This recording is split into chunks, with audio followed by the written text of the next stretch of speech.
So in this slide right here, you can see the patient's exercise at week 6, and you can also see the exercise at week 10. I wanted to keep these together because you can see the progression over the course of time. Okay, so if you're listening to this and you can't see this on YouTube or the video podcast, I'm going to read this out briefly to you. So on day 1, we were squatting with a mirror at week 6. We progressed that to a goblet squat over the course of time. Our second exercise was a resisted side step. Eventually, we just added a little load. We did goblet hold side step, right? Next exercise, we started with a dumbbell RDL and worked our way to a trap bar deadlift. We also started with single-legged balance with a forward reach, and we just turned that into multi-direction reaching to progress over the course of time. We started our step-ups with a TRX assist, and we worked to a lateral step-up, so working into the frontal plane a little bit, right? We were doing a single-legged calf raise off a step, and we just kept that the same over the course of time. Still a good exercise. And the last exercise was a Spanish squat with a band behind the knees. Over the course of time, we made that more challenging for the quad by adding a heel lift, right? On our day 2, we were squatting as well, and then we started to add more load via a goblet. We also had a super clamshell, and we made that more challenging with a band. We started with a dumbbell RDL. We turned that into a kickstand dumbbell RDL. We had a kickstand single-legged squat, and that just turned into a regular single-legged squat, and we eventually added some load.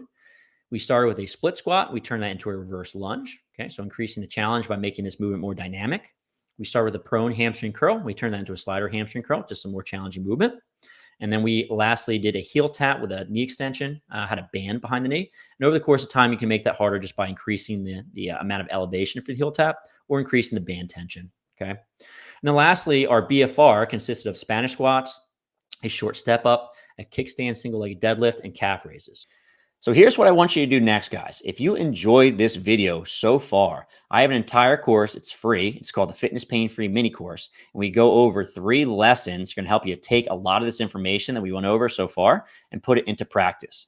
The first lecture is called Why We Need a Better System.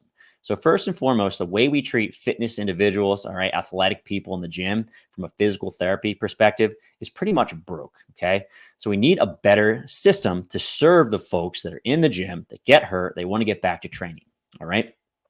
Lecture number 2 is called 7 Reasons Why People Get Hurt in the Gym. And essentially, we have to know the reasons why people get hurt in the gym so we can keep them safe in the future, right? And when they get hurt, we have to know why and how to get them back to training in the gym. Okay, so a thorough understanding of this is very, very important. I actually have a really cool infographic that goes along with this lecture that you get for free as well. And lastly, we go over a case study of how to get someone out of pain and back to training. So these principles are all phenomenal, but we don't actually put it together and you don't understand how to create a program to get people back in the gym and keep them safe for the long term, then we lose, right? So I'll put a link in the show notes for this. It's a Fitness Pain-Free Mini Course. Definitely check this out.